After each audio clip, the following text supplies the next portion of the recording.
തിരുവനന്തപുരം വഞ്ചിയൂരിൽ പൊതുവഴി തടഞ്ഞ് നടത്തിയ CPM area സമ്മേളനത്തിൽ പോലീസിനെ നിർത്തിപ്പൊരിച്ച് ഹൈക്കോടതി.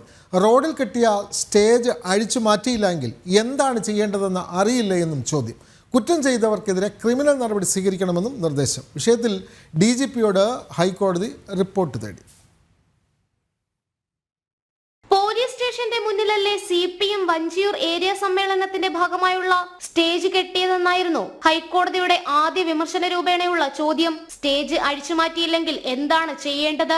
വിഷയം സംസ്ഥാന പോലീസ് മേധാവി അറിഞ്ഞിരുന്നോ? സമ്മേളനത്തിൽ പങ്കെടുത്തവരും പ്രസംഗിച്ചവരും ആരൊക്കെ? സ്റ്റേജിൽ ആരൊക്കെയാണ് ഇരുന്നത്? അവരെ പ്രതികളാക്കിയിട്ടുണ്ടോ? ഏതൊക്കെ വകുപ്പുകൾ അനുസരിച്ചാണ് കേസെടുത്തത്? അവിടെ ഉണ്ടായിരുന്ന നാടക സംഘത്തിന്റെ വാഹനം പിടിച്ചെടുത്തിരുന്നോ? സമ്മേളനത്തിലെത്തിയവരുടെ വാഹനങ്ങൾ പിടിച്ചെടുത്തോ? പ്രവർത്തകർ എത്താനായി സ്കൂൾ ബസ് ഉപയോഗിച്ചിട്ടുണ്ടോ? തുടങ്ങിയവയായിരുന്നു ഹൈക്കോടതിയുടെ ചോദ്യങ്ങൾ. ഇതിന് പിന്നാലെ പോലീസിന്റെ ചുമതല എന്തെന്നും ഹൈക്കോടതി വിമർശന രൂപേണ ചോദ്യമുന്നയിച്ചു. സ്റ്റേജ് നീക്കം ചെയ്യാൻ സമ്മേളനത്തിന്റെ കൺവീനറായ വഞ്ചിയൂർ ബാബുവിനോട് ആവശ്യപ്പെട്ടിരുന്നുവെന്നും എന്നാൽ ഇത് അനുസരിച്ചില്ലെന്നും SHO നേരിട്ട് ഹാജരായി ഹൈക്കോടതി അറിയിച്ചു. ചായക്കടയിട്ടാൽ പൊളിച്ചു മാറ്റാറില്ലേ എന്ന് കുറ്റപ്പെടുത്തിയ കോടതി പ്രഥമ ദൃഷ്ട്യാ നിരവധി കുറ്റകൃത്യങ്ങൾ ഇക്കാര്യത്തിലുണ്ടെന്നും വാർത്താ ദൃശ്യങ്ങൾ പരിശോധിച്ച ശേഷം നിരീക്ഷിച്ചു.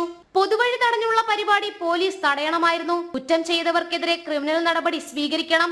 സമ്മേളനത്തിൽ പങ്കെടുത്തവരുടെ വിശദാംശങ്ങൾ തിങ്കളാഴ്ച DGP അറിയിക്കണമെന്നും ഹൈക്കോടതി നിർദ്ദേശം നൽകി. പോലീസ് ചുമതലകൾ കൃത്യമായി നിർവഹിക്കണമെന്നും ഭരണപക്ഷമാണോ പ്രതിപക്ഷമാണോ എന്ന് നോക്കിയല്ല നിയമ നടപടി സ്വീകരിക്കേണ്ടതെന്നും ഡിവിഷൻ ബെഞ്ച് ഓർമ്മപ്പെടുത്തി. വഞ്ചിയൂരിലേതിന് സമാനമായി സെക്രട്ടേറിയറ്റിന് മുന്നിൽ നടന്ന ജോയിന്റ് കൗൺസിൽ സമരത്തെയും ഹൈക്കോടതി രൂക്ഷമായി വിമർശിച്ചു.